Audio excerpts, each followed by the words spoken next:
गया। जी हाँ मेरे दोस्त, लड़की को लड़का बनाएगा, लड़का को लड़की बनाएगा। और एक खास बात मेरे दोस्तों, आपके पर्सनल सामान को गायब करके दिखाएगा।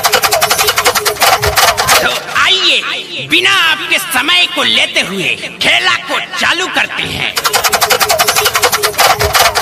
अंतरु मंत्रु, अंतरु मंत्रु, लइका के समान उड़ंतरु जमूरे जी उस्ताद। अरे हुआ कि नहीं रे? मेरा तो है, लेकिन भाई साहब का पता नहीं।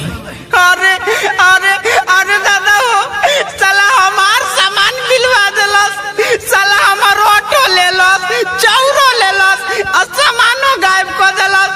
ए देख लिया, चुपचाप से हमार सामान लिया दो, न तो हम बाबू के लगे पे फोन लगाओ तनी। रुक जा तू।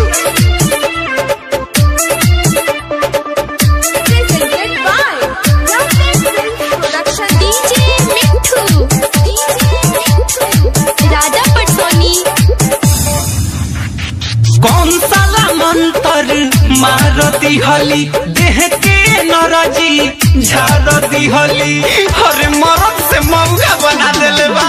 अरे कौन साला मंतर मारती हली, देह के नरजी झाड़ती हली।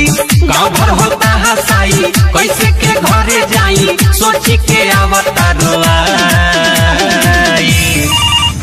हेलो पप्पा, हमार बिया कैंसिल कर दो, अब हम बिया नहीं करब। बिया न करबे? अरे काय बोले, खोल तो बताओ।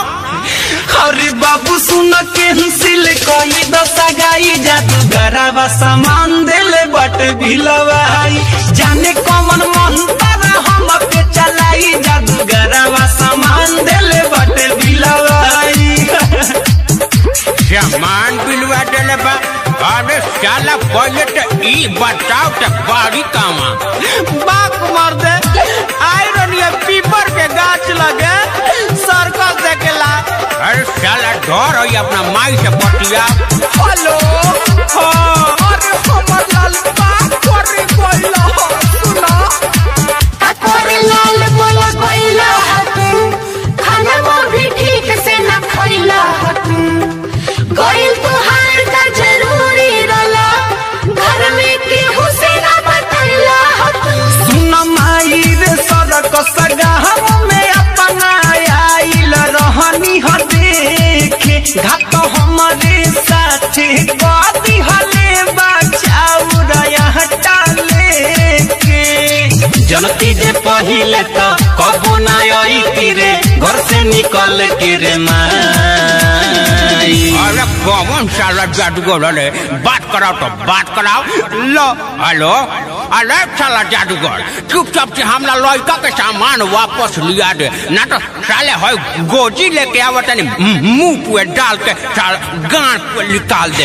अरे बाबू सुन कैंसिल कई दशा गाई, जादूगरवा सामान देले बट भिलवाई, जाने कौन मंत्र हम पे चलाई, जादूगरवा सामान देले बट भिलवाई। अरे हमर बाबू, अरे चुप रहो चुप रहो, हम अबे आवतानी, हमरा लाल के का हो गइल हो।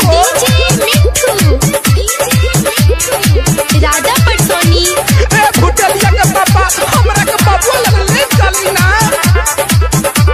आप सुन रहे हैं अमित पटेल की आवाज में। उल्पा माटी चढ़ई हनु हो, मंदिर के घंटा डोलई हनु हो, शादी ना हुई तो भाई के दो पाए बटोरे में थपड़े बजाई हनु हो। अब जाता नी हम तो हमारे सब कवनो मजाक उड़ावता, कवनो कहता माउग हमके, कवनो छकवा बनावता। कवना जन्म के तू बदला ले तारी हमसे, जादूगर होई की कसाई। देख लिया जादूगर, जेंगा मरला हुआ कद ना तो ठीक ना होई। उस्ताद लड़का के काहे रुआवतनी, लिया ना दियो कुछ सामानवा। अरे साला चुप चुप, साले मारे लोग ये सब गाँव वाला मिल के मंत्र घोर पर गई बा। अरे बाबू सुन के हंसिल कोई दशा गाई जादूगरवा सामान दिल बाटे बिलावाई। पापा सुन के हंसिल कोई दशा गाई जादूगरवा सामान दिल बाटे बिलावाई। अरे जाए के बिना सामान के रहो।